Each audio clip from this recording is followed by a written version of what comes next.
Bonjour à tous et à toutes et bienvenue pour ce webinaire au sujet de la cyto 3D pour l'analyse microbiologique des vins.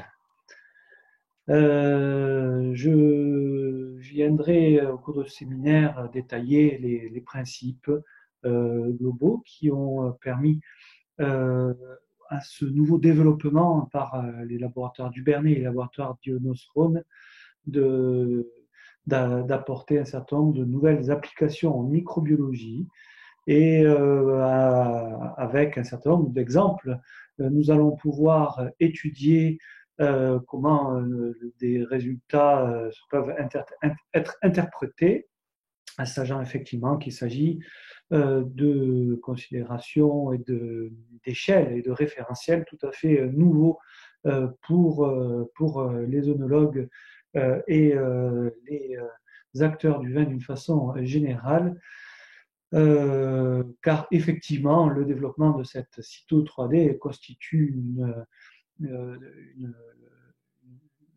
innovation issue d'un travail de recherche maintenant qui date depuis plusieurs mois de façon très active dans nos laboratoires.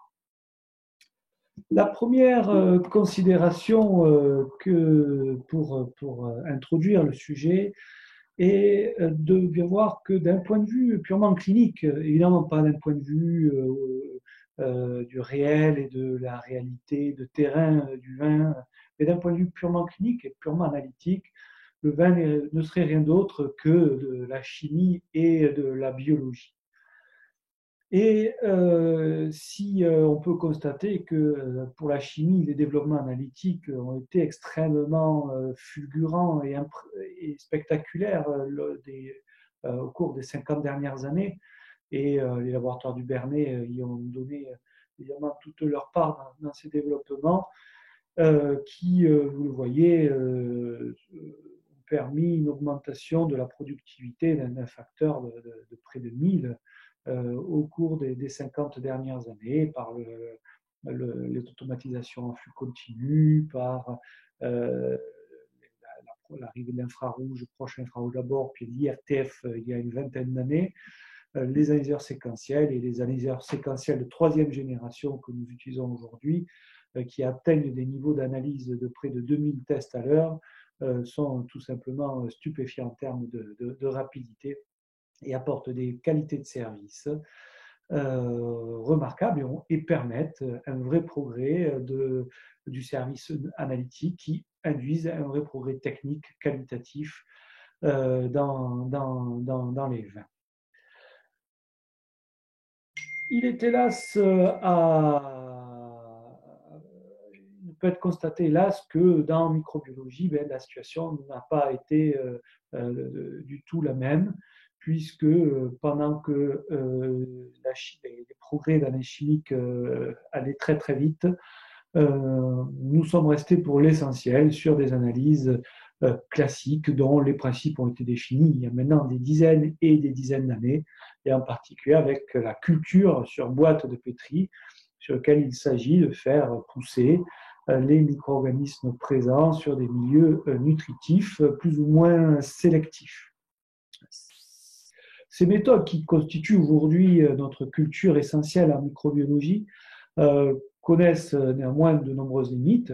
Ce sont des méthodes lentes, ce sont des méthodes dont la spécificité n'est jamais parfaite, ce sont des méthodes également dans la quantification, dont la quantification n'est pas toujours aisée, et nous détaillerons la raison pour laquelle c'est le cas.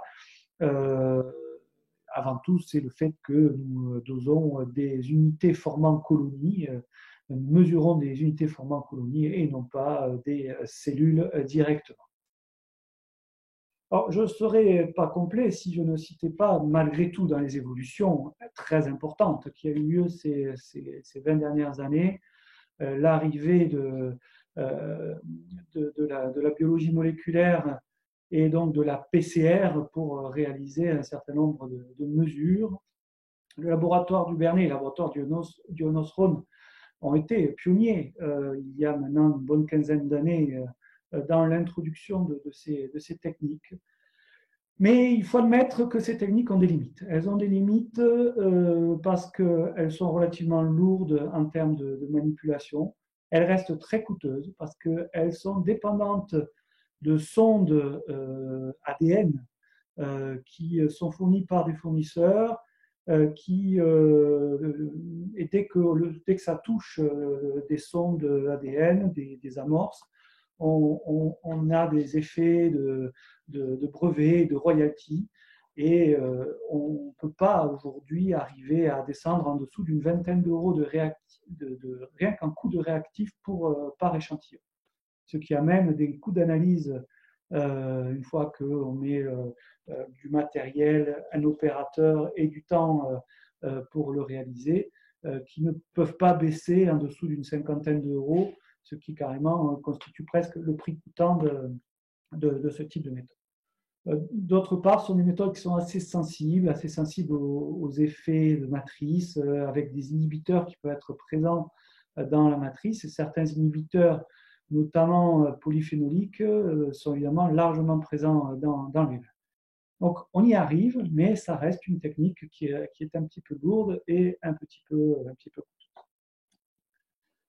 Pourtant, la microbiologie du vin, et c'est effectivement très paradoxal dans la situation dans laquelle nous sommes aujourd'hui, est un des éléments centraux dans les besoins de la production.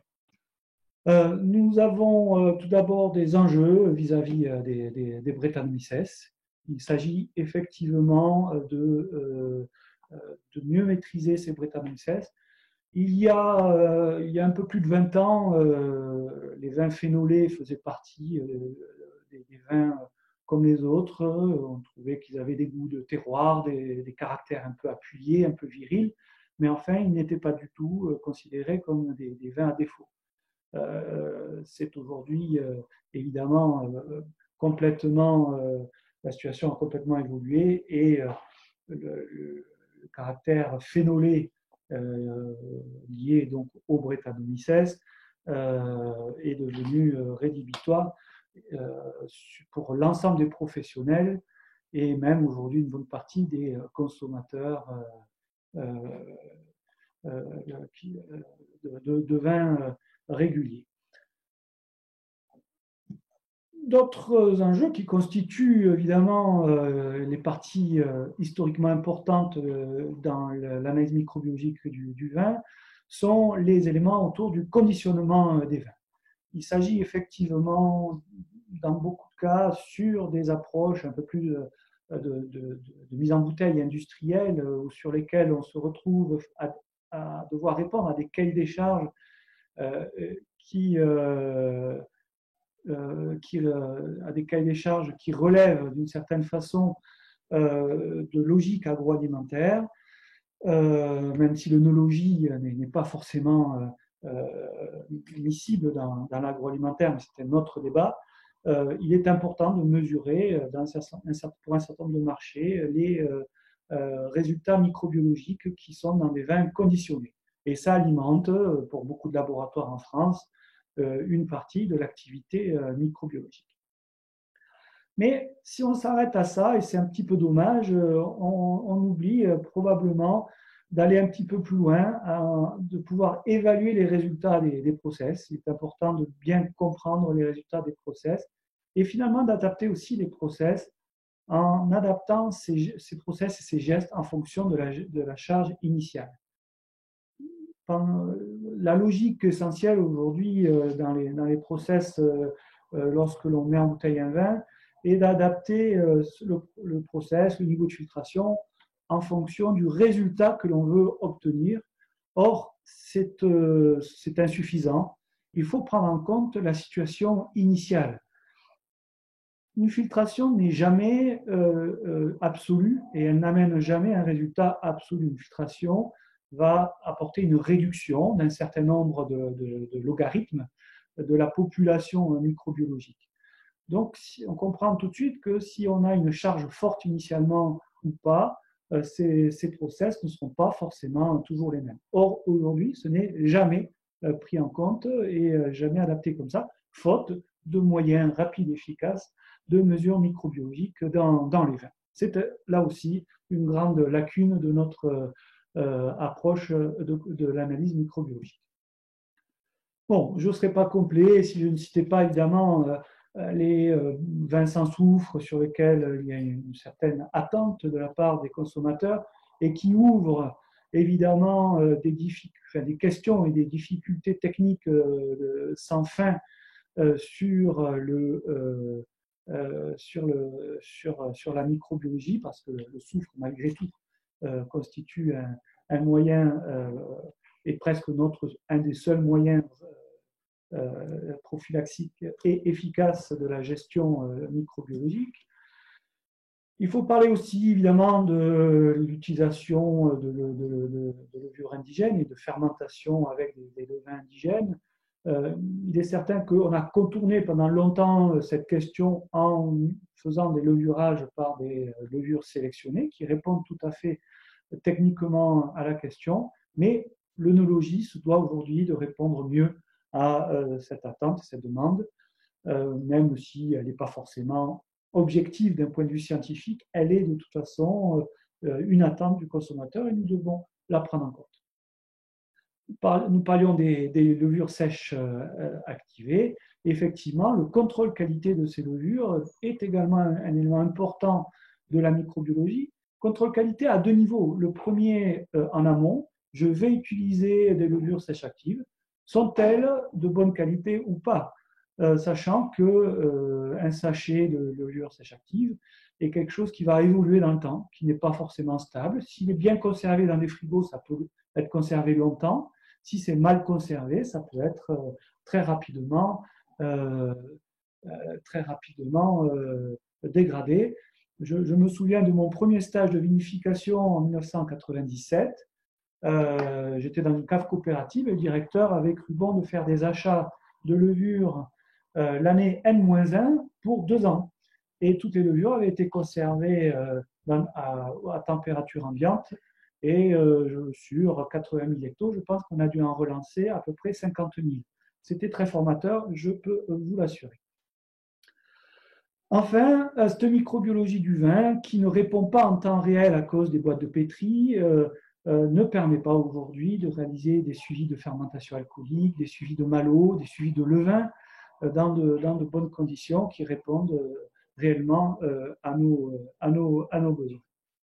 Alors, tout cela, finalement, est au service d'une idée générale qui est l'idée d'une œnologie raisonnée où nous cherchons à employer des gestes justes, c'est-à-dire des gestes qui sont nécessaires et suffisants. Quand on n'a pas assez d'informations, on a tendance effectivement à avoir des modes qui vont d'un excès à l'autre. Sur la partie microbiologique, c'est tout à fait manifeste et où on voit, si on voit dans l'histoire des 15 ou 20 dernières années, des modes d'excès de filtration à un moment donné, qui ont basculé à des modes d'absence de filtration et qui ont posé un certain problème. Et on voit aujourd'hui même revenir, peut-être dans certains cas, certains excès de filtration pour des niveaux de sécurité importants, et d'autant plus que les Brettanomyces sont devenus l'ennemi public numéro 1. Il est important de pouvoir mesurer justement pour éviter de à chaque fois basculer d'un excès à l'autre sans s'arrêter dans le nécessaire et suffisant. Alors, la cytométrie de flux. La cytométrie de flux, vous voyez ici des équipements divers et variés. L'offre sur le marché en termes de matériel est relativement pléthorique. Et c'est une technique qui n'est pas nouvelle. C'est ça qui est important de bien rappeler. On retrouve, je ne suis sans doute pas exhaustif, mais la plus vieille publication que j'ai réussi à retrouver sur les sites de revues scientifiques date de 1994 avec des auteurs qui ont parlé de l'utilisation de la cytométrie de flux pour analyser les levures. On a des publications dans les fins des années 90, début 2000. Il est certain qu'un certain nombre de publications se sont enchaînées, et même des thèses se sont enchaînées ces 10 dernières années, apportant un certain nombre d'informations. Alors, le principe de base de la cytométrie de flux est très bien résumé dans ce petit schéma où il s'agit de faire passer dans une canule, évidemment de taille microscopique, le diamètre que nous avons ici est de quelques micromètres, de faire passer le fluide, donc en l'occurrence le vin, qui va être canalisé par des moyens d'un autre fluide, de façon à mettre bien alignées et séparer les particules qui sont portées dans le vin.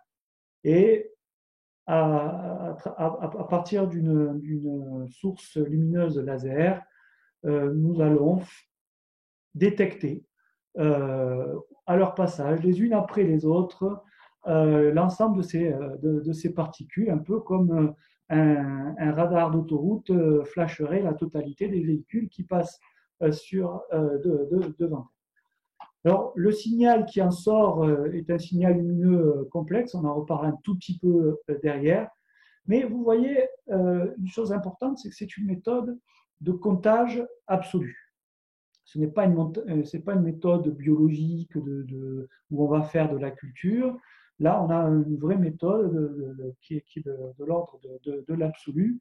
Et à partir du moment où l'appareil est en bon état, tout ce qui passe est décompté.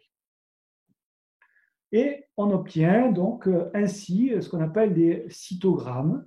Et chaque point qui apparaît sur ce graphique correspond à une particule qui est passée. Alors, en cytométrie de flux, on appelle ça un événement.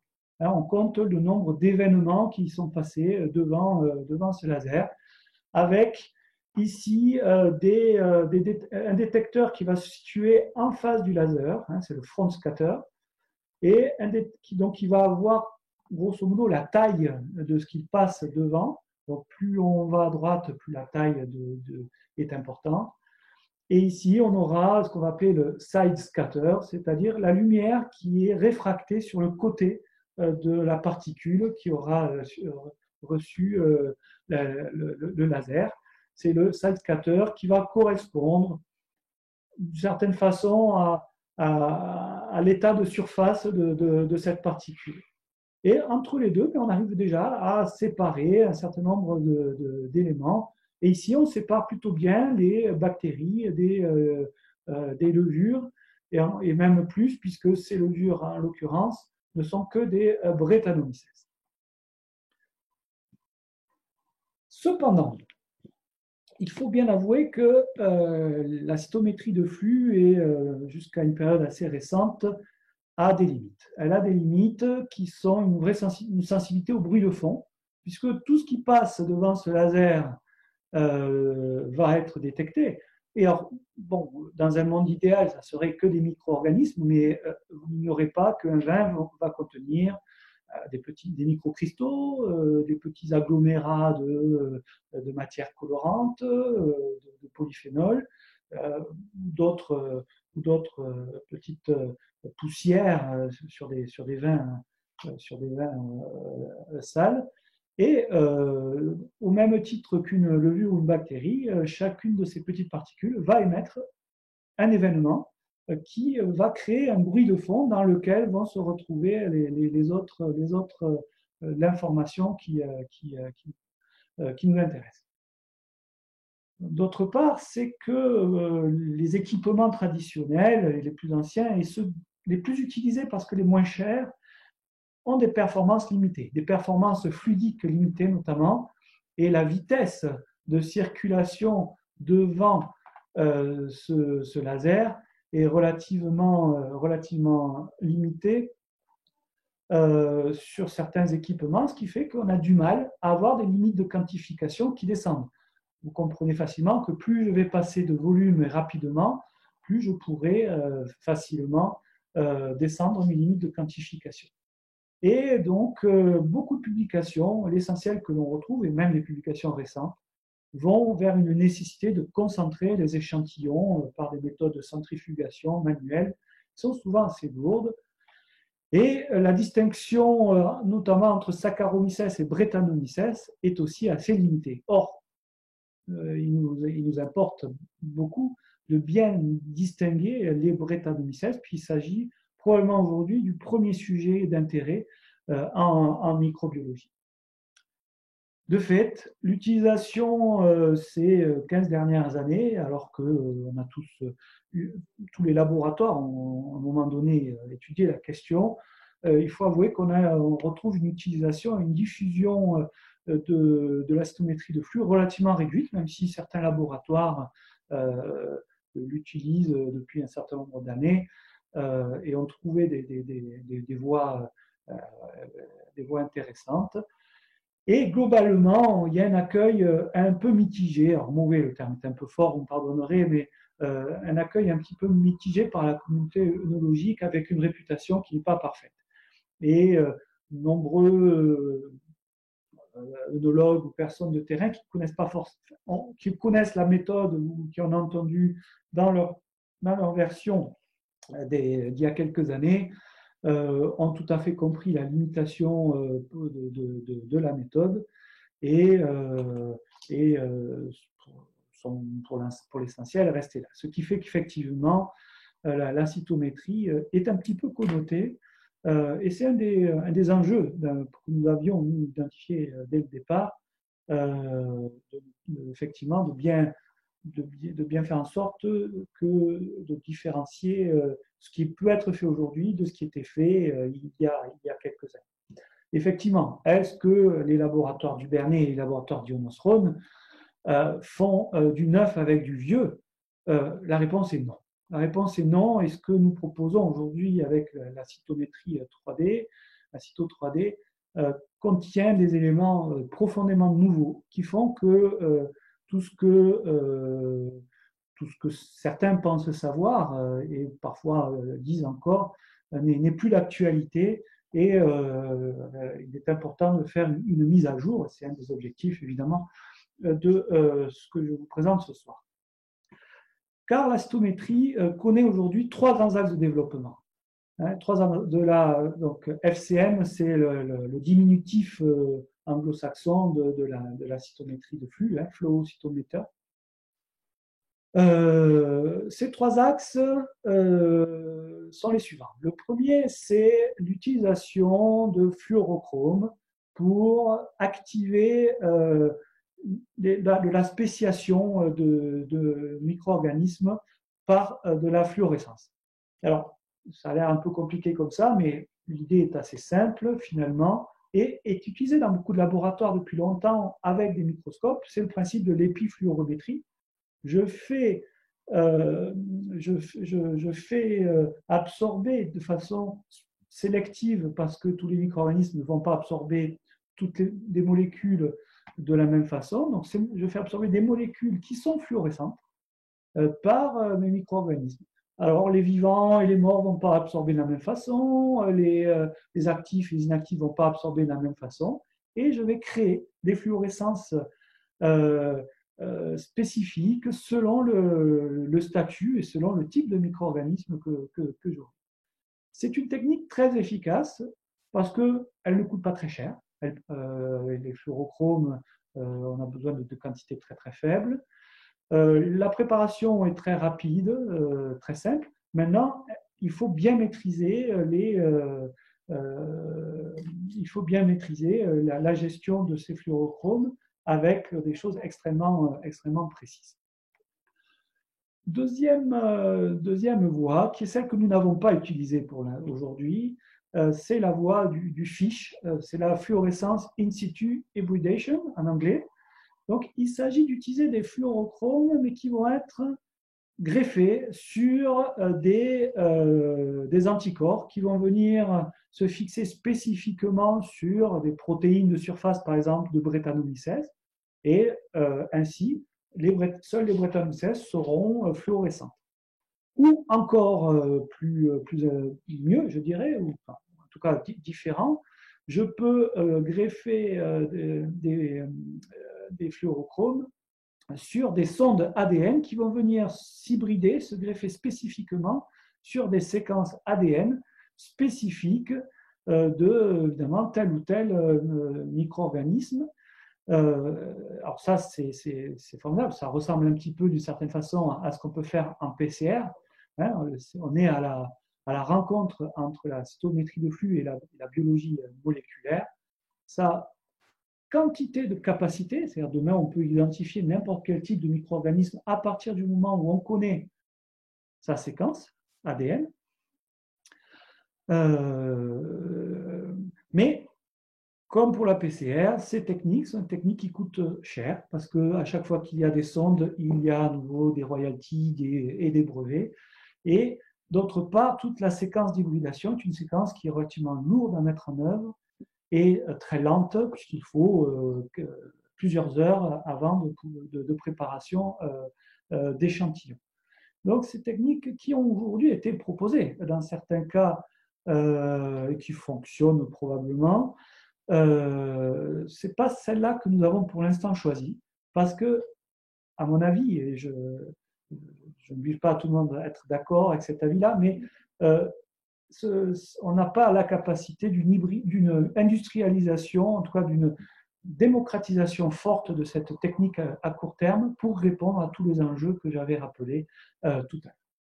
Le troisième axe très important qu'il y a dans l'instrumenterie flux, c'est l'évolution des matériels. Et les cytomètres que nous utilisons, que nous pouvons utiliser aujourd'hui et que nous pouvons trouver sur le marché, vont de cytomètres relativement simples qui sont les plus utilisés, les plus cités dans les publications, mais qui ont des limites parce qu'ils ne permettent pas justement d'aller suffisamment loin dans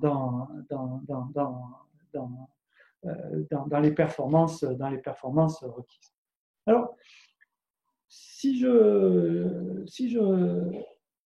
reprends le schéma que j'avais tout à l'heure, nous étions arrêtés uniquement dans cette partie-là. Ce qui est important de voir, c'est que si j'envoie une énergie lumineuse par un laser et que j'ai mis des fluorochromes, ces fluorochromes vont répondre par de la fluorescence qui vont ensuite être détectés par des capteurs qui vont détecter spécifiquement certaines longueurs d'onde.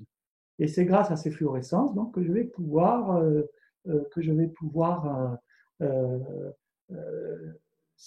spécifier les micro-organismes ou du moins détailler leur statut métabolique au moment de l'analyse. Vous avez ici un schéma où j'ai un cytomètre avec un laser qui va permettre ensuite, avec 1, 2, 3, 4, 5 détecteurs, de faire un certain nombre d'informations. Ça, c'est les cytomètres, on va dire, standards que l'on trouve le plus sur le marché et qui sont les plus souvent cités dans les publications.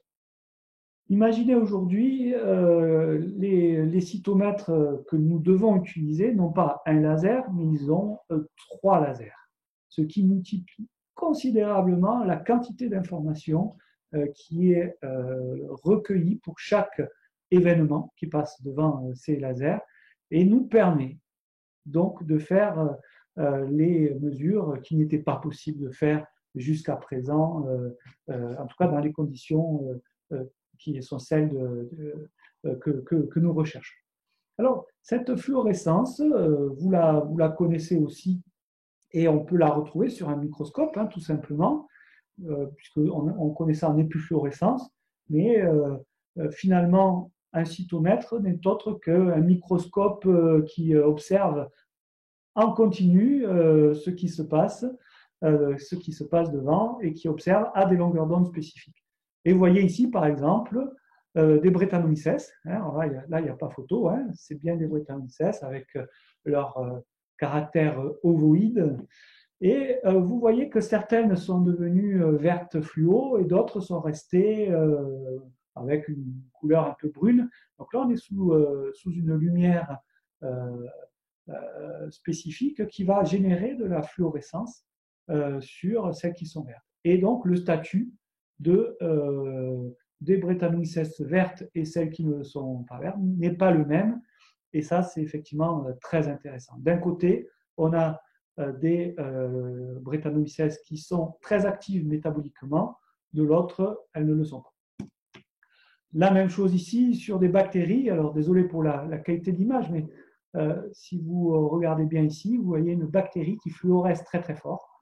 Et donc, c'est une bactérie extrêmement active, alors que vous avez probablement ici ou là des bactéries qui ne fluorescent pas et qui sont des bactéries probablement inactives. Ceci se traduit dans mon cytomètre par des séparations. Je vais séparer en fonction du niveau de fluorescence. Et vous voyez ici, par exemple, des choses qui fluorescent fortement et des choses qui fluorescent peu fortement. Et donc, j'ai des populations et je vais compter cette population-là séparée de cette population-là de façon à pouvoir distinguer et séparer les différents états de mes micro-organismes. Ça, c'est le même graphique, mais présenté autrement. C'est-à-dire, vous avez ce pic-là qui correspond à la densité de population ici, ce pic-là qui correspond à la densité de population ici. Nous, avec cette approche qui n'utilise que des fluorochromes, qui n'utilise pas d'hybridation et de fiches, qui coûteraient trop cher et qui sont pour moi, pour ces applications rédhibitoires, on arrive aujourd'hui à faire quelque chose de formidable. On sépare le bruit de fond de ce qui est vivant. Et je vous ai dit, un des enjeux essentiels, c'est de pouvoir séparer, c'est ce problème de bruit de fond. Aujourd'hui, on le sépare parfaitement. Deuxième niveau, on sépare ce qui est vivant de ce qui est mort. Alors en fait, ce qui est mort, c'est ce qui présente de la perméabilité membranaire, en toute rigueur, et que l'on associe avec une forme de mortalité. Troisième niveau, on va détecter ce qui est métaboliquement actif de ce qui est métaboliquement non actif avec une recherche des activités estérase.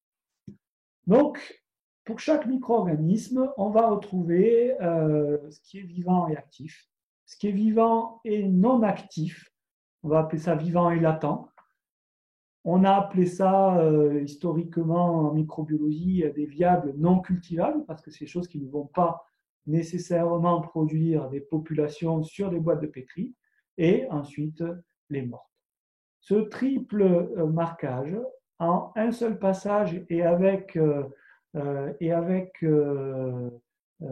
des fluorochromes, constitue l'innovation essentielle que nous apportons aujourd'hui dans le fonctionnement de la cytométrie, puisque aucune publication à ce jour n'avait envisagé ce triple marquage, parce que pour faire ce triple marquage, il faut des outils de cytométrie beaucoup plus élaborés, beaucoup plus puissants que ceux qui sont utilisés classiquement et qui sont les plus répandus. Si je compare par rapport aux techniques qui sont connues, les vivantes actives vont correspondre à peu près à ce que vous allez pouvoir avoir sur vos boîtes de pétri. Et par contre, la PCR, elle, reprend tout ce qui contient de l'ADN, c'est-à-dire des vivantes actives, des vivantes latentes et des mortes. Alors, les latentes vont-elles devenir actives? On va en parler tout à l'heure. C'est une question importante qui n'est pas si simple que ça. Et on va en parler dans un petit instant. Les appareils qui sont utilisés sont de ce niveau-là. Vous avez par exemple deux types d'appareils qui fonctionnent bien parce qu'ils coûtent environ 3 à 5 fois plus cher que les appareils standards. Mais par contre, ils ont des flux qui vont beaucoup plus vite, à peu près 20 fois plus vite que les flux traditionnels, et qui ont des détecteurs de très haute résolution et très haute cadence, ce qui permet de bien mesurer tous les événements qui passent de façon très spécifique. Donc nous utilisons un système qui a 3 lasers, c'est considérable, hein, et c'est pour ça qu'on a appelé ça la cyto 3D, avec un triple marquage en fluorométrie de spéciation cellulaire.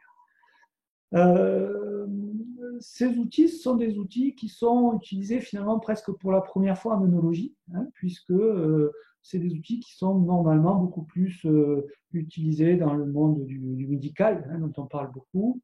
Ils font beaucoup de la numération cellulaire sanguine, ou alors de la recherche de cellules tumorales. Vous savez, il suffit de faire une hybridation avec des protéines de surface, par exemple, de ces cellules. Alors, j'ai pas trouvé, j'ai fait une petite recherche rapidement, j'ai pas trouvé de publication, mais j'ai peut-être pas assez cherché pour chercher évidemment le coronavirus avec, mais il est probable que ce soit une technique tout à fait indiquée. Alors, notre cyto 3D, je résume les apports nouveaux. C'est une analyse qui va être très rapide parce que les outils sont très rapides et parce qu'on utilise des techniques et des choix scientifiques qui sont ceux qui permettent cette rapidité, avec des résultats sous 24 heures, des urgences possibles. Euh, L'ambition des laboratoires du Bernier et du Ionos, elle est très claire. C'est de pouvoir rendre possible l'analyse microbiologique systématique sur tous les contrôles de cave, puisque l'analyse microbiologique et le statut microbiologique est au moins aussi important que l'analyse chimique. Je pense que vous en êtes tous convaincus. On va pouvoir aujourd'hui faire des bilans sur les levures. Alors, levures, en fait, le Saccharomyces, le Brettanomyces, séparément, et c'est important parce qu'aujourd'hui, beaucoup de cytomètres ne font pas le distinguo, et des bactéries. Aujourd'hui, on ne sépare pas les différentes bactéries. C'est des travaux qui sont en cours et nous sommes assez confiants sur notre capacité à pouvoir les séparer. Ça sera probablement dans les mois qui viendront des évolutions que l'on donnera à l'application. On va donc distinguer les gens morts. Ça, je l'ai dit, ça, je l'ai dit, ça, je l'ai dit. Ce qui est important, c'est que c'est une méthode précise et répétable. C'est une méthode absolue. On mesure toujours les mêmes à partir du moment où vous présentez le même échantillon, vous aurez le même résultat parce que vous ne faites que mesurer ce qui passe devant un détecteur et ce détecteur, il est absolu. C'est binaire, c'est oui ou non. C'est économique dans les conditions dans lesquelles on recherche, bien que l'appareil coûte très cher et qu'il faille aussi du personnel extrêmement qualifié pour le faire tourner. Très haute cadence, puisque pour réaliser une analyse aujourd'hui, en dehors du temps de préparation et du temps de traitement, mais l'analyse en elle-même va durer entre 10 et 40 secondes. Donc, ce qui permet d'avoir des débits importants qui font qu'on va au moins aussi vite que l'analyse chimique dans les laboratoires, ce qui nous permet de rattraper finalement, vous avez vu les performances de l'analyse chimique que j'avais décrite. Et donc, le gros enjeu, c'est évidemment des applications en routine. J'en ai déjà parlé.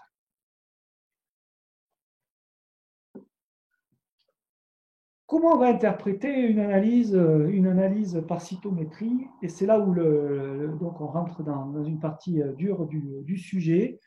Tout d'abord, il faut discuter de la notion de unité formant colonie et des événements.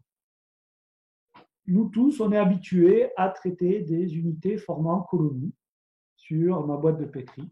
Or, ici, j'ai des événements, c'est-à-dire, alors, est-ce qu'une colonie qui correspond normalement, vous avez ici la définition Wikipédia de l'unité formant colonie, on dit ben, c'est une cellule qui s'est déposée là et qui a ensuite formé une colonie. Mais ce n'est pas si vrai que ça. Et d'ailleurs, même la définition le dit, il n'est pas certain que la colonie soit issue d'une seule cellule. Elle peut être d'un groupe de cellules. Et vous avez ici une jolie photo en microscopie électronique à balayage où on voit des levures agglomérées. Et imaginez que ça tombe sur une gélose de boîte de pétri. Évidemment, ça fera une colonie alors que vous avez un certain nombre de levures. Même chose, et là c'est les observations que nous faisons nous, ça c'est les photos chez nous. Quand vous avez des levures ainsi agglomérées sous votre microscope, si ce tas ou ce tas se dépose sur une boîte de pétri, évidemment ça fera une colonie, alors que ici j'ai au moins 10 cellules. Donc, alors que le cytomètre va dire 10, la boîte de pétri ne dira que 1. Donc, il y a des facteurs très variables. Et il y a une une notion fondamentale qui est le caractère agglomérant des cellules. Et on sait très bien que les levures en particulier, mais les bactéries aussi, peuvent s'agglomérer les unes aux autres. Et d'ailleurs même, c'est un caractère qui a été un caractère de choix pour certaines levures, et en particulier pour tous ceux qui font de la prise de mousse. Les levures sélectionnées pour la prise de mousse sont des levures particulièrement agglomérantes, de façon à ce qu'elles fassent des petits paquets qui vont rapidement précipiter au fond de la bouteille pour réussir un dégorgement facile. Donc, c'est là où la notion du FC, que nous utilisons traditionnellement, faute de mieux, est quand même une notion très relative, et vous pouvez avoir des facteurs de 1 à 100 pour le même résultat cytométrique sur les boîtes de pétri en fonction du caractère agglomérant. Ça veut dire qu'aujourd'hui, on considère, on pose comme hypothèse qu'on a des colonies sur certaines boîtes de pétri avec des souches particulières de Brettanomyces probablement, qui correspondent au départ à près de 100 cellules. C'est relativement considérable. Alors, dans ces conditions-là, comment fait-on pour valider une méthode? On ne valide pas, en tout cas, par rapport à une boîte de pétri. On peut comparer, mais la boîte de pétri ne constitue pas la référence. Et ça, c'est un des grands débats, des grandes discussions qu'il faut avoir. On a tous été élevés, je dirais, éduqués dans la culture de la boîte de pétri. Mais ça ne peut pas être une référence sur ces technologies. Alors, évidemment, ces cytomètres sont extrêmement surveillés en termes de performance. On a même des solutions qui contiennent des billes de référence pour être sûr que les quantifications sur les détecteurs fonctionnent bien. Et la méthode de validation, c'est une méthode empirique. À chaque fois que nous avons un résultat intéressant, atypique éventuellement, une observation microscopique va être menée. Vous avez ici différentes photos microscopiques avec ici donc des Brettanomyces. Bon, ça j'ai recyclé la photo de tout à l'heure, mais ici des bactéries ou encore d'autres bactéries plus sous forme coque et ici plus sous forme bâtonnée qui sont présentes.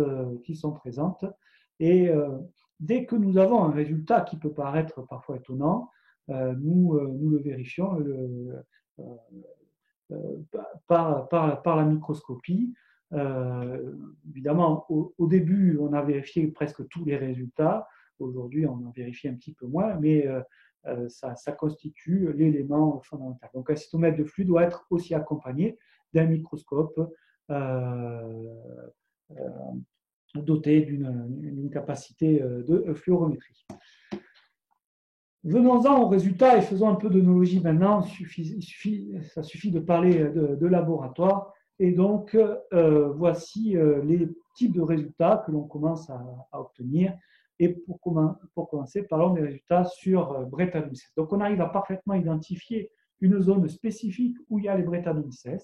Et nous allons avoir à chaque fois une quantification des Brettanomyces vivantes vitales, des Brettanomyces vivantes non vitales. Alors, on a gardé vivantes, on a non cultivables, viables non cultivables, qui est le terme historique. Il parle à beaucoup, même si en toute rigueur, je ne suis pas certain qu'il faille conserver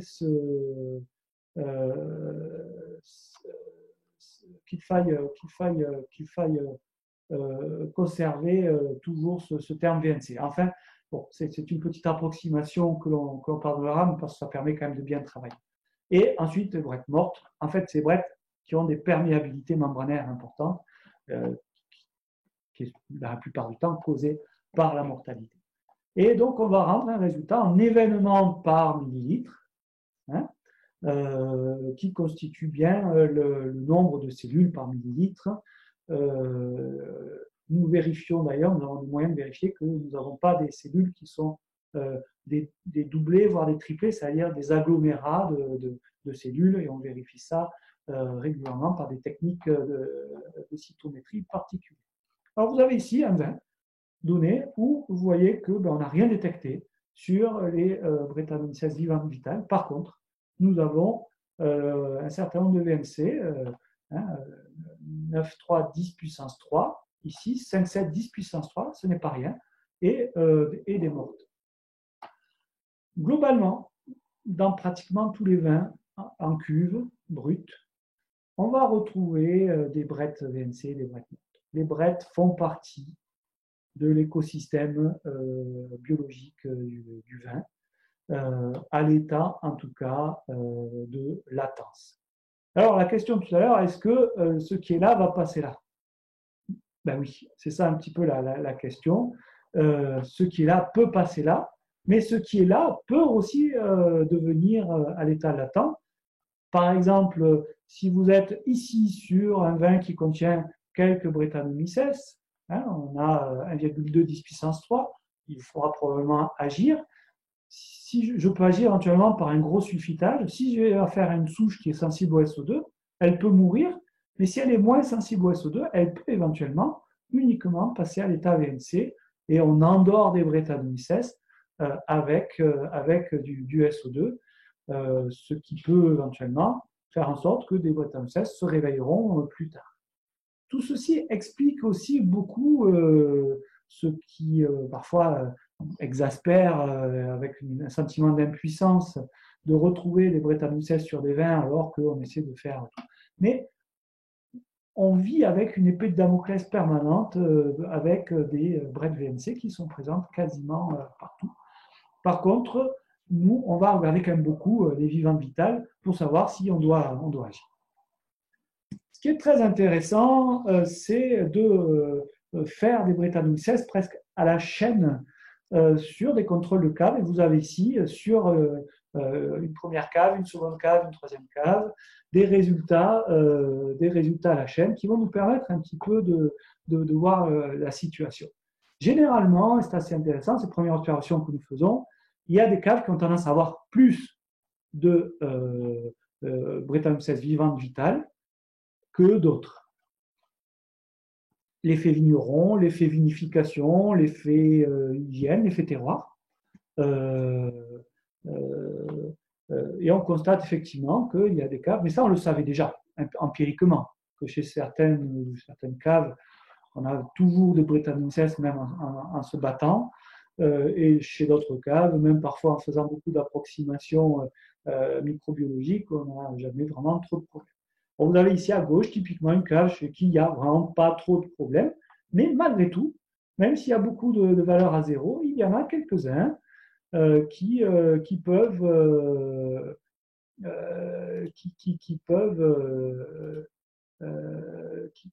se poser problème. Ici, voilà, j'en ai un ici. Donc, il faut surveiller. Il faut surveiller ces éléments-là. Je vais également regarder mes VNC qui constituent mon réservoir potentiel. Bon, 10,3, c'est ce qu'on trouve dans beaucoup de situations. Vous avez ici une autre situation où là, j'ai presque systématique, enfin, j'ai quelques zéros, là c'est bien, mais je me retrouve là avec des populations qui ont dépassé le 10,3, et là, il va falloir quand même agir.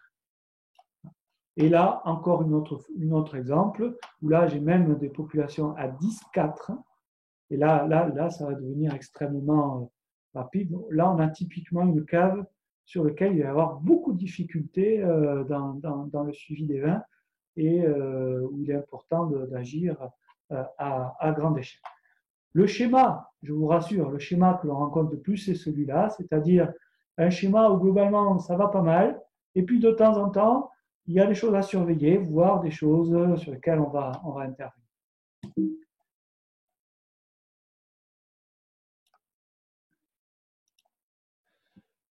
Hop, il faut que je gomme ce que j'ai fait. Tac. Voilà, alors un autre cas qui est une bonne illustration ici, qui est, ça peut être une comparaison où on va comparer les phénols traces, 4-éthylguaiacol et 4-éthylphénol, avec les populations. Alors, évidemment, très peu de caves aujourd'hui font les deux. parce que généralement, si on fait l'un, on ne fait pas l'autre, même si ça a du sens de faire les deux. Alors, c'est un hasard et c'est probablement un cas un peu isolé, mais on a un cas où il y a finalement très très peu de cas positifs. Et j'ai ici une des rares cuves qui dépasse le 10 puissance 3, et il se trouve, c'est peut-être un coup de chance, mais enfin, que c'est la seule cuve où j'ai des 4-éthylphénols en proportion un peu plus importante, bien en dessous évidemment de toute perception gustative, hein, qui va être au-dessus de 150 ou 200 pour les tout meilleurs dégustateurs. Mais néanmoins, on ne peut pas s'empêcher de faire un lien entre les deux. Alors, une question. Ce sont des vins contenant que des Brettanomyces? La distinction entre Brettanomyces et Saccharomyces est possible? Oui, et c'est ce que je dis tout à l'heure, et je le dis haut et fort. La distinction entre Brettanomyces et Saccharomyces est possible, et c'est une des acquisitions formidables que l'on a pu avoir dans le développement grâce aux conditions que je vous ai décrites tout à l'heure. Alors, je vais répondre tout de suite à la question suivante, puisque c'est l'objet là. Tac. Voilà, hop. Je pense que ce schéma répond directement à la question. Oubliez complètement les UFC de vos boîtes de pétri, comme je l'ai dit tout à l'heure. Aujourd'hui, nous avons échafaudé cette première grille d'interprétation. Il n'est pas exclu que cette grille évolue un petit peu. Et là, elle concerne les Brettanomyces vivantes et vitales. Grosso modo, la méthode, en dessous de 3 10 puissance 2, ne sera pas capable de donner une information. Ça fait trop peu d'événements par millilitre pour que ce soit mesuré. Donc, nous avons une zone de sécurité et on sait qu'en dessous, ça ne donne rien. Et aucune boîte de pétri n'est positive en dessous de ça. Hein. C'est quelque chose que nous avons pu mesurer sur un grand nombre d'échantillons. Nous avons ensuite une zone de surveillance. Voilà. Tout ce qui est en 10 puissance 2 va être surveillé. Il y a une population active, il ne faut pas la négliger, mais enfin, le vin ne va pas forcément devenir phénolé dans les 48 heures, ni même dans la semaine. Un traitement est envisagé éventuellement si on est en train d'envisager un entonnage qui va faire qu'on ne va pas pouvoir intervenir sur le vin pendant un long terme. Et généralement aujourd'hui, moi je conseille de revoir le vin sous 3-4 semaines, qui correspond finalement au rythme de contrôle mensuel. Donc on ne va pas forcément trop s'énerver, sauf si effectivement il y a une mise en barrique de ce vin. Si on passe 10 puissance 3, c'est là où les choses quand même vont évoluer et il y a une zone d'action. On risque d'avoir des phénols à moyen terme et un traitement est à réaliser. Il n'y a pas le feu, mais il faut le faire. Au-dessus de 10 puissance 4, là par contre, on est en zone d'urgence et il faut effectivement traiter vraiment à court terme les vins parce qu'il y a un risque de présence de phénols. Tout cela doit être parfaitement nuancé en fonction, évidemment, des niveaux de SO2 qu'il y a dans vos vins, de la température et des souches de Brettanomyces. Aujourd'hui, on ne va pas faire de spéciation de souches sensibles au SO2 ou pas sensibles au SO2, ce qui relève d'outils très intéressants et complémentaires éventuellement à ce que l'on peut faire. Mais tout de suite, on passe sur de l'approche lourde, beaucoup plus coûteuse et sur lequel on ne pourra pas avoir des délais d'action beaucoup plus rapides. Mais enfin, ce n'est pas à ce stade-là quelque chose d'absolument indispensable. Notre objectif, c'est de ne pas avoir de phénols volatiles avant tout. Alors, quelques exemples sur lesquels on est intervenu. Donc, vous aviez un AOC rouge qui avait cette situation. Et nous avons réalisé un traitement en chitosan, 4 grammes hecto pendant 15 jours. Et 15 jours plus tard, la même cuve a été analysée de cette façon-là. Et on voit bien donc qu'on a dégommé les vivantes vitales de bonne façon, moins les VNC. Hein. Ça, c'est un résultat qu'on va observer, que l'on va regarder de près. Et bon, ben, les mortes sont toujours là, évidemment. Donc voilà un premier résultat. Autre type de résultat, voici donc des vivantes actives qui ont dépassé 10 puissance 3. On décide d'intervenir par flash pasteurisation et quelques jours plus tard, on se retrouve avec les vivantes qui ont été dégommées à nouveau. Et ça, c'est très intéressant, hein, c'est de voir que les VNC ne sont pas forcément sont toujours là. Et par contre, on a créé pas mal de mortes, hein, un petit peu plus. Donc, dans certaines conditions, celles qui ont été utilisées, manifestement, on n'atteint pas les 26, ce qui est finalement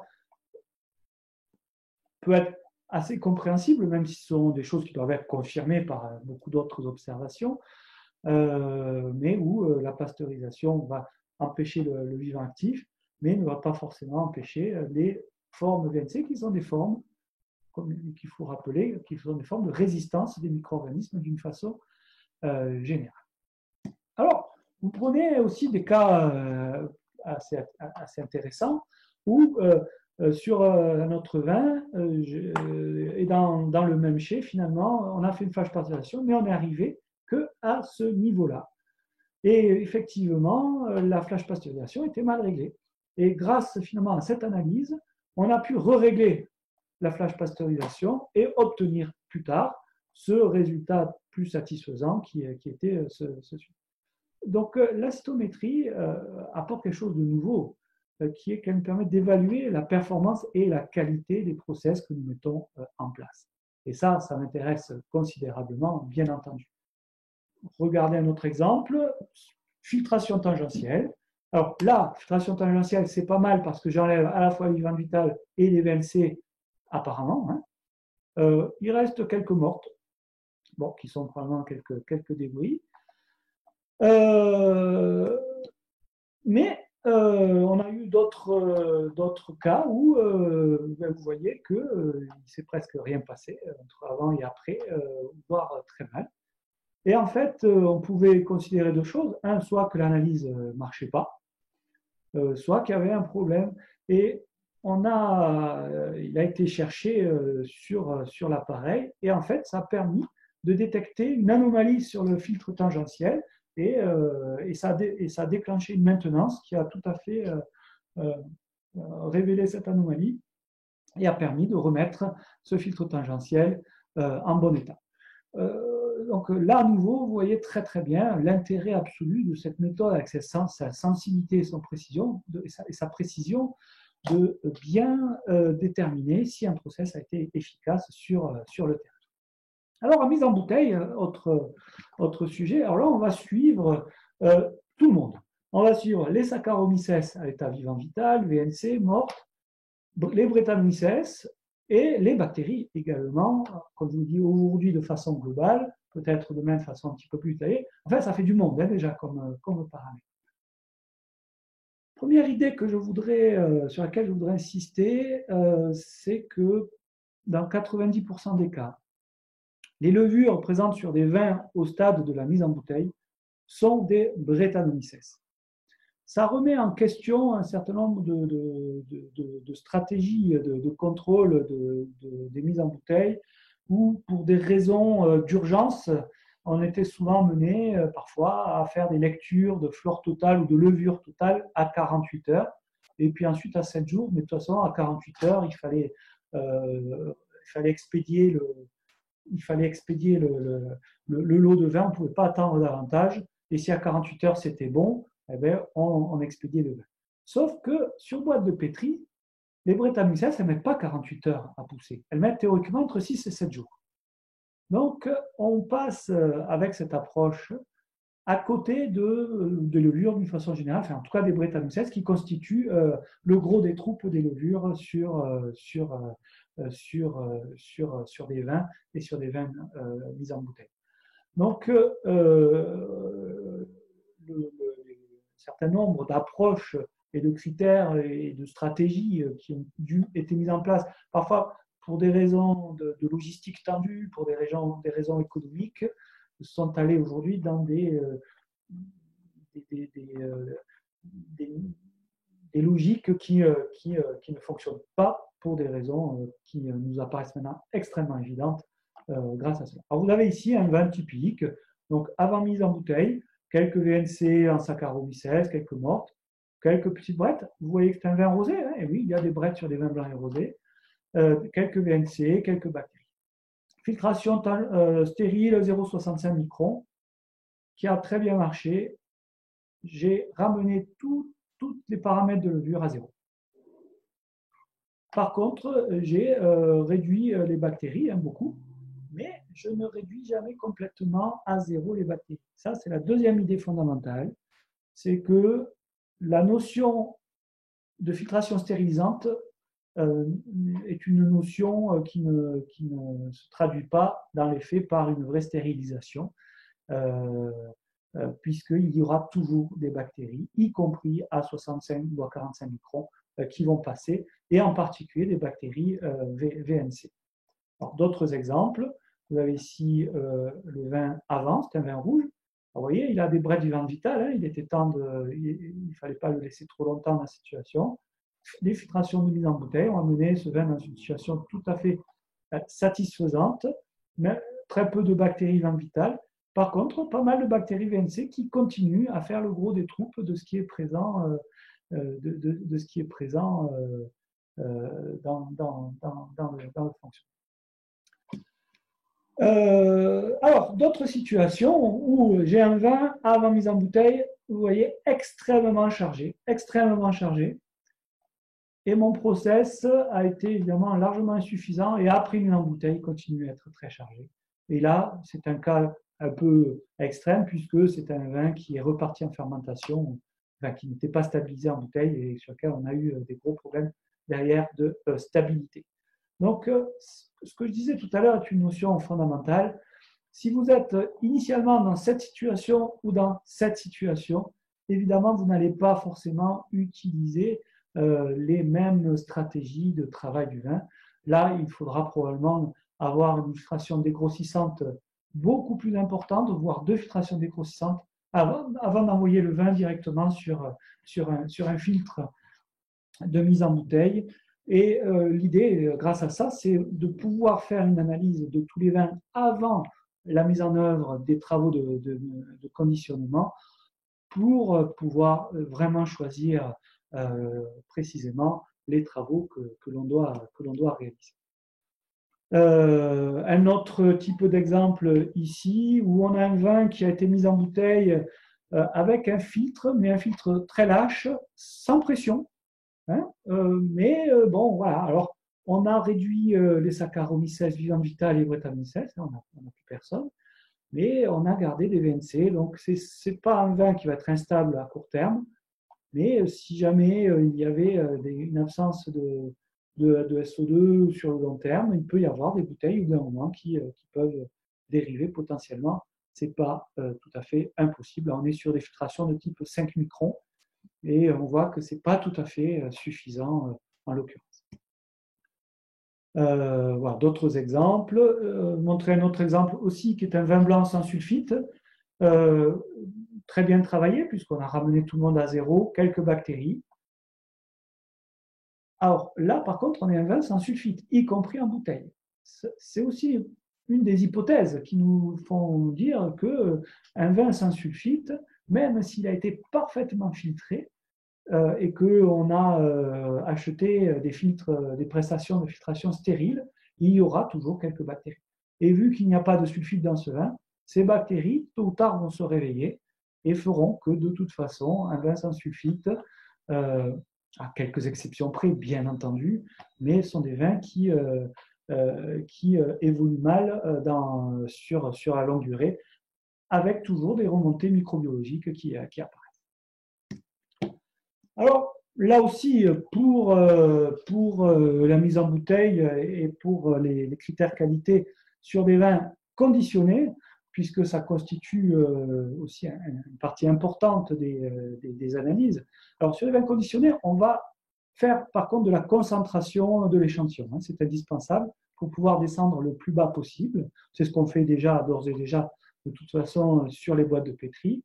Donc, on a développé nous, tout un protocole où on va concentrer au laboratoire l'échantillon et on va indiquer que on considère aujourd'hui qu'une mise en bouteille satisfaisante à l'arrivée si la somme des levures, donc vivante vitale, Brettanomyces plus Saccharomyces, est inférieure à 10 événements par millilitre. Ce n'est pas beaucoup. Si la somme des levures vivantes vitales et des VNC Brettanomyces plus Saccharomyces est inférieure à 200, là, il y a l'effet de la filtration, vous l'avez vu, qui compte. Ensuite, si les bactéries sont inférieures à 200 et les bactéries vivantes vitales et VNC sont inférieures à 2000, puisque vous en aurez forcément toujours. Ce sont des critères pour l'instant génériques, mais qu'on est obligé d'essayer de définir pour pouvoir permettre l'adoption de ces techniques et de ce type d'analyse, puisqu'on n'est plus du tout dans les schémas des boîtes de pétri ou dans beaucoup de cas sur des cahiers des charges qui ne sont pas toujours parfaitement rédigés, on le sait. Le critère sur une boîte de pétri, c'est 0.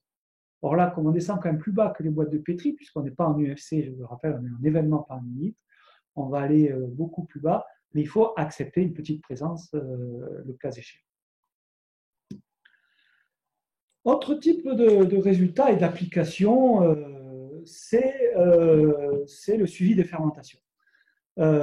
Évidemment, avec les boîtes de pétri, on a beaucoup de difficultés à le faire puisque les levures sur boîte de pétri, on a un petit peu tout le monde qui va pousser. Les Brettanomyces ne sont pas forcément spécifiques au départ et on a parfois des difficultés. Vous avez ici des courbes qui vous rappellent probablement ce que vous avez pu voir dans les bouquins d'œnologie, mais finalement que dans les laboratoires, on ne reproduisait pas, qui sont les populations au cours des fermentations alcooliques. Alors, on avait chardonnay en 2019, la même cave, le même mou qui a été débourbé au même endroit, mais séparé en 2 cuves, et on a mis 2 souches de levures différentes. Et donc, on voit les levures vivantes vitales monter, on passe les 10 puissance 6, 10 puissance 7, et puis ça fermente gentiment. On voit aussi au cours de la fermentation une montée de la mortalité levurienne, c'est écrit dans les livres, hein. Et les vivantes, les viables non cultivables qui évoluent comme ça entre 2 ans. Pareil pour une autre souche. Voilà des cas typiques. Alors ici, on est dans les caves avec une très grande maîtrise technique, hein, des fermentations parfaitement maîtrisées, où il n'y a rien qui dépasse. Et donc, voilà des schémas de base. Alors, aujourd'hui, nous, on ne les exploite probablement pas à leur entière capacité, ces schémas. Probablement demain, on les exploitera beaucoup plus loin. Mais c'est des schémas tout à fait intéressants qui vont nous apporter de l'information, et notamment si on utilise des levains indigènes. Et on a déjà vu, hein, des levains indigènes avaient souvent du mal à dépasser les 10 puissance 7, c'est-à-dire qu'entre un levurage classique et le vin indigène, il y a un facteur 10 dans la taille de population de levure. Ce n'est pas rien et ça explique aussi parfois pourquoi certains levains indigènes ont un peu de mal. Donc voilà le type de nouvelles informations auxquelles on a accès. On ne l'exploite pas entièrement aujourd'hui, hein, je suis parfaitement clair là-dessus, mais il est certain que dans les temps qui viendront, on en tirera forcément des choses un peu plus nouvelles. Autre élément, c'est celui du suivi des levains. Alors que ce soit des levains pour faire fermenter des mous pendant les vendanges, ou alors des levains de prise de mousse, puisque ça constitue aussi un des enjeux microbiologiques majeurs dans les régions de prise de mousse. Et chez nous, le secteur de Limoux, des Clairettes de Die, etc., sont extrêmement impliqués là-dessus. Là, on a un moyen d'évaluer un levain très rapidement, hein, en l'espace de 24 heures. Et on voit bien qu'entre ce levain et ce levain, celui-là, on va éviter de l'utiliser, hein, puisque la quantité de levure vitale est extrêmement faible. Ça va aller vers un échec. Celui-là va aller beaucoup plus loin. Mais on va aller beaucoup plus loin aujourd'hui, et ça c'est ce qu'on a fait pendant les vendanges, puisqu'on est capable d'établir sur ces levains la présence des Saccharomyces et des Brettanomyces de façon différenciée, et savoir si un levain est constitué en grande partie de Brettanomyces, ça nous intéresse beaucoup. Et en plus, on va également aussi voir les quantités de bactéries lactiques qui sont présentes. Il est parfois très dangereux d'ensemencer avec un levain qui est extrêmement riche en bactéries actives, puisqu'on va déclencher à la fois les fermentations alcooliques, mais aussi les fermentations malolactiques, et ça peut créer quelques désordres, comme vous le savez. On ouvre là la porte à finalement un grand champ applicatif qui va être le monitoring et le diagnostic des fermentations. Donc, si je résume, on va avoir le suivi des populations des levures, que ce soit des LSA ou des levures indigènes, avec des objectifs qui seront différents, de pouvoir aussi anticiper des problèmes de fermentation, des arrêts de fermentation ou des fermentations languissantes. On peut suivre des populations de bactéries, des bactéries lactiques. On en parle peu, mais malgré tout, le problème de piqûre lactique sur marc, enfin, toi, de début de malo sous marc et de situation de piqûre lactique, constitue, en tout cas au mois d'octobre, un des sujets majeurs de travail que nous avons, nous, en tant qu'œnologue conseil, et dans les caves, puisqu'il s'agit souvent de se battre contre des malos non souhaités ou trop tôt, qui amènent souvent des difficultés à devoir sulfiter les vins dans de mauvaises conditions, ou alors à d'accepter des montées d'acidité volatile. Dans tous les cas, ça c'est au détriment de la qualité des vins. Donc, suivre les arrivées de populations de bactéries, ça me paraît indispensable pour pouvoir intervenir soit par du sulfitage, soit par du lysozyme, quand ça peut être intéressant. Vu les coûts du lysozyme, c'est souvent bon de pouvoir le faire, à condition de savoir exactement pourquoi on l'utilise. Ce suivi des levains, que ce soit des levains de vendange ou des levains de prise de mousse. Hein, et donc, je l'ai déjà dit, surveillance des bactéries lactiques, pardonnez-moi, et surveiller aussi. Et ça, c'est un sujet qui nous a sauté aux yeux lors des vendanges dernières, c'est la surveillance des Brettanomyces sur les fins de fermentation languissantes. Vous n'imaginez pas les quantités de fins de sucre languissants sur lesquelles ce sont les Brettanomyces qui ont pris la main sur la fermentation, sans forcément produire tout de suite des phénols volatiles, sans forcément produire tout de suite de l'acide volatile, encore que on a connu cette année, je pense, une année toute particulière, sauf que nous, c'était la première année où on faisait des mesures, mais où il y a eu beaucoup d'accidents, parfois gravissimes, avec des montées violentes d'acidité volatile par des Brettanomyces, et ceci uniquement lié à cause de levures Saccharomyces qui ne fonctionnaient plus très bien. Et là encore, dans 80% des cas, ces problèmes sont liés à des problèmes de maîtrise de température et avec des cuves qui ont chauffé. Je vous le dis en tant que conseil, ça reste un sujet dramatique, des cuves qui chauffent et qui ont toujours des situations derrière qui se compliquent beaucoup avec des formes de surinfection sur des Brettanomyces, sur des fins de fermentation. Évidemment, il y aura d'autres applications potentielles, et là, il faudra faire appel aux fiches, donc ça coûtera plus cher et ça sera un peu plus long, mais plus tard, on pourra faire pour savoir si les bactéries lactiques que nous utilisons sont des gentilles bactéries homofermentaires ou si c'est des bactéries hétérofermentaires qui vont éventuellement nous faire des malots plus ou moins chaotiques. Je ne serais pas complet si je ne disais pas un mot sur l'échantillonnage. L'échantillonnage, évidemment, lorsqu'il s'agit de mesurer juste des paramètres chimiques, déjà doit être soigné, mais s'il s'agit de mesurer des paramètres microbiologiques, les enjeux sont évidemment plus importants. Premier point, la stérilité de l'échantillon n'est pas indispensable, puisque si on doit garantir la stérilité des échantillons, historiquement, c'est parce qu'on fait pousser les levures, enfin les micro-organismes sur des boîtes de pétri, et il faut absolument qu'il n'y ait pas eu de contamination par des moisissures ou par d'autres éléments qui pourraient provoquer des difficultés sur la boîte de pétri. Imaginez, on met les levures sur un milieu nutritif particulièrement efficace pendant un certain nombre de jours, tout ce qui peut pousser va pousser. Et s'il y a eu des contaminations, et notamment par des moisissures, à un moment donné, c'est elles qui vont prendre le dessus, on ne pourra même plus lire les levures. C'est pour ça qu'il faut, quand on fait appel à des mesures par boîte de pétri, faire en sorte de toujours avoir des échantillons avec une forme de stérilité, donc des bouteilles neuves, etc. Lorsque l'on va faire avec de la cytométrie flux, ce problème ne se pose pas, puisque l'échantillon va être mesuré très vite et on va mesurer ce qui est là, qui est vivant à l'instant T. Par contre, il faut bien être conscient que une cuve n'est pas forcément très homogène en termes de charge microbiologique, qu'il y a un gradient sur la hauteur de la cuve. Vous aurez beaucoup moins de brettes, par exemple, sur la surface. Et si vous prenez dans les lits, vous en aurez presque à tous les coups.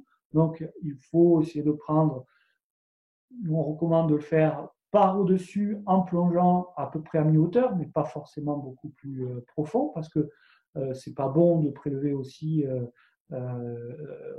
directement dans les lits. À un moment donné, c'est pas forcément représentatif.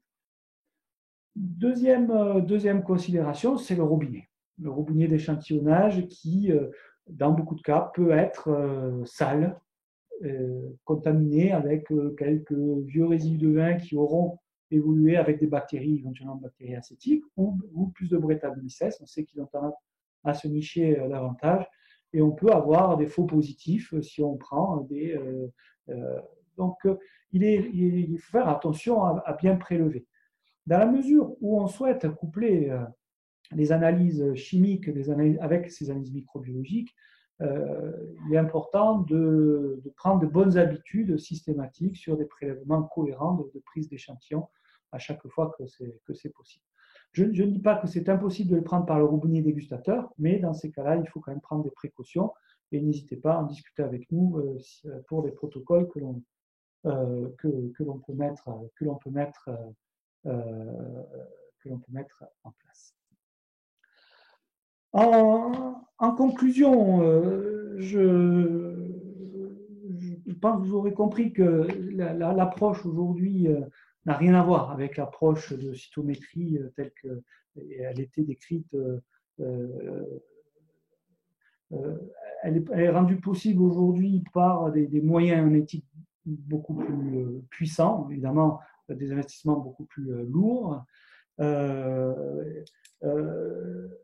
qui apporte une véritable révolution, qui, je crois, est de l'ordre de la révolution qui avait été apportée à l'époque par l'infrarouge à transformer de Fourier en termes de capacité d'apport d'informations et de rapidité d'information.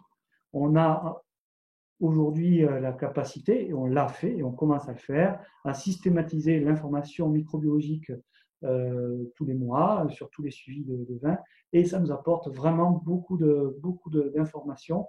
Et en tant que nous le conseil, pouvoir faire un commentaire de cave sur une information microbiologique systématique, c'est un confort extraordinaire.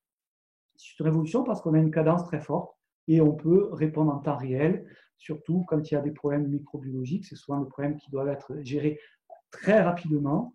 C'est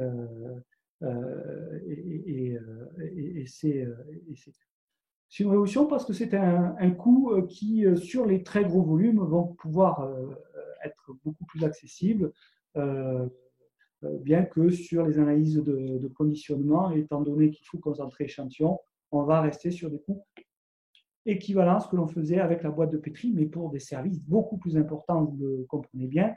Quand on est obligé de bloquer des lots qui ont été mis en bouteille plusieurs jours le temps qu'une microbiologie soit rendue, c'est des coûts énormes de logistique qui doivent être assurés. Le fait de pouvoir avoir un résultat en 24 heures change complètement la donne. C'est une révolution en termes de précision. Je l'ai dit, je le redis, parce que j'ai cru voir repasser la question. on ne va pas pouvoir comparer la cytométrie avec les boîtes de Petri, parce qu'il y a des ordres de précision qui n'ont plus rien à voir, et puis on ne peut pas comparer des unités formant colonie avec des événements. Par contre, les événements sont extrêmement reproductibles, extrêmement précis, à partir du moment où le protocole est parfaitement calé. Je dois dire malgré tout que cet outil reste un outil de laboratoire. C'est un outil qui est assez minutieux à manipuler et sur lequel les protocoles de gestion sont quand même relativement fins. Je ne vois pas une diffusion à la production, en tout cas à court terme. Rien que pour vous donner une idée, que ce soit au laboratoire du Bernet ou à Dinosron, ce sont des Bac plus 8 qui gèrent ces outils au jour le jour, aujourd'hui.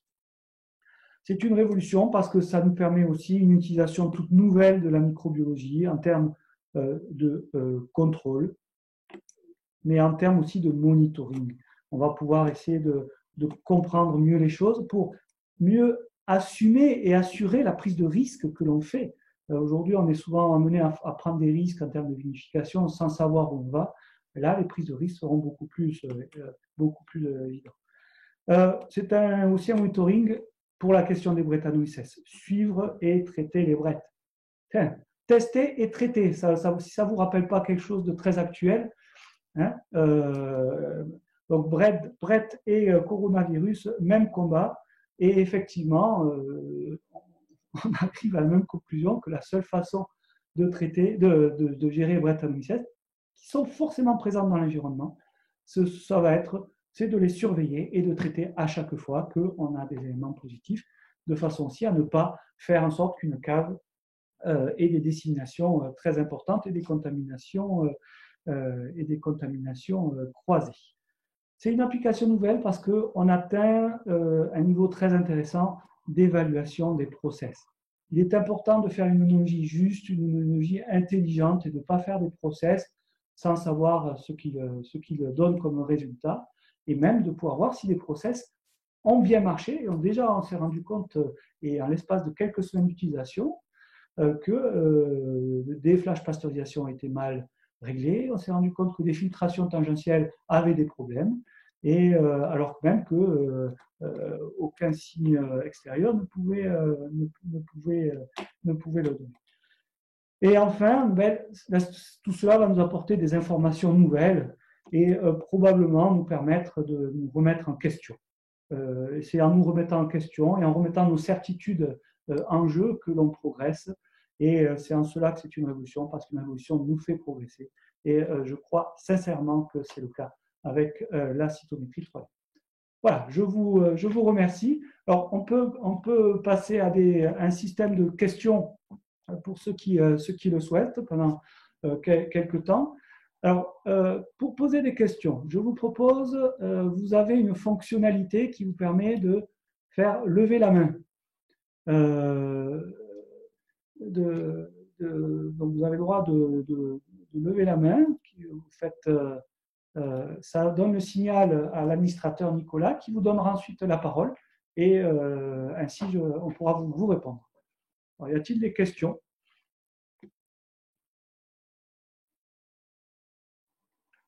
À quand un vaccin pour les brettes? Vous avez compris, ce n'est pas un vaccin qui va résoudre les brettes comme le Covid, c'est testé et traité.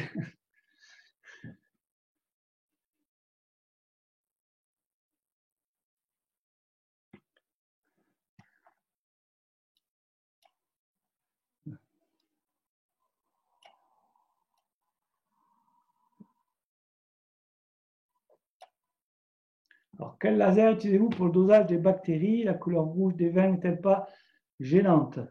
Alors, vous me pardonnerez, je ne vais pas livrer tous les secrets de nos protocoles. Par contre, je peux vous confirmer une chose, que la couleur rouge n'est pas gênante.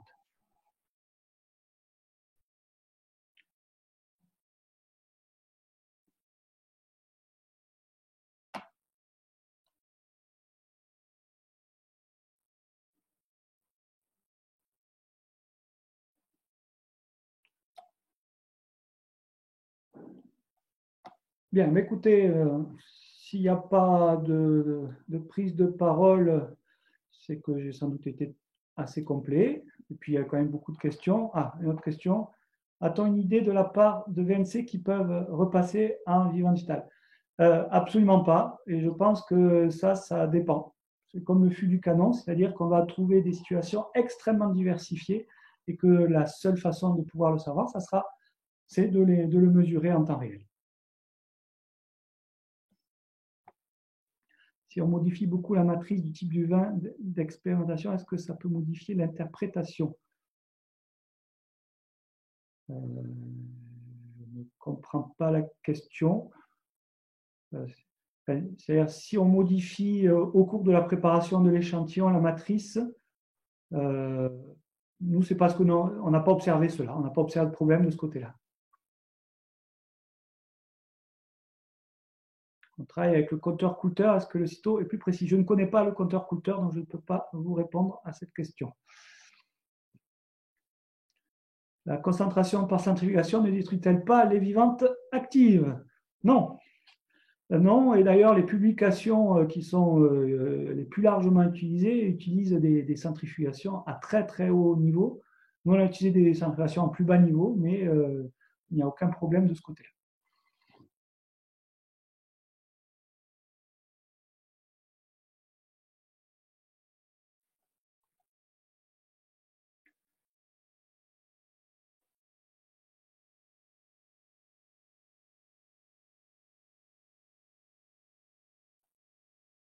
Bien, écoutez, merci pour tous ces messages de remerciement. Alors, une question sur le levain, n'y a-t-il pas un risque d'erreur de comptage entre différents micro-organismes? Aujourd'hui, on sépare parfaitement les micro-organismes, hein, c'est une des grandes satisfactions de ce que l'on arrive à faire. Et on va pouvoir séparer encore plus probablement et en allant chercher un petit peu plus dans les bactéries des différentes séparations.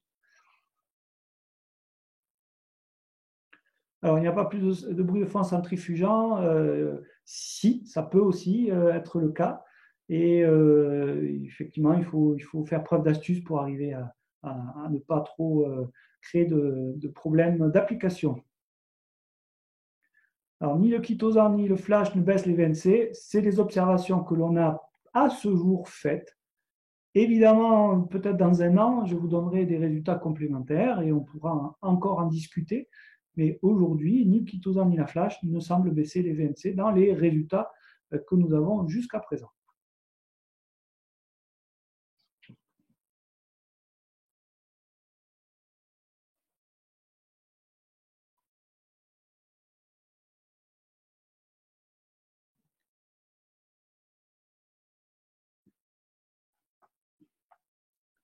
Écoutez, merci à tous. Donc, je vous souhaite à tous une très bonne fin de journée, une bonne fin de confinement en espérant que ça soit le moins long possible pour nous tous et que l'on puisse se retrouver et parler de vive voix et face à face sur tous ces sujets passionnants et de toutes leurs répercussions que nous aurons probablement dans l'avenir. Voilà, mais on va couper la présentation à ce stade. À bientôt à tous.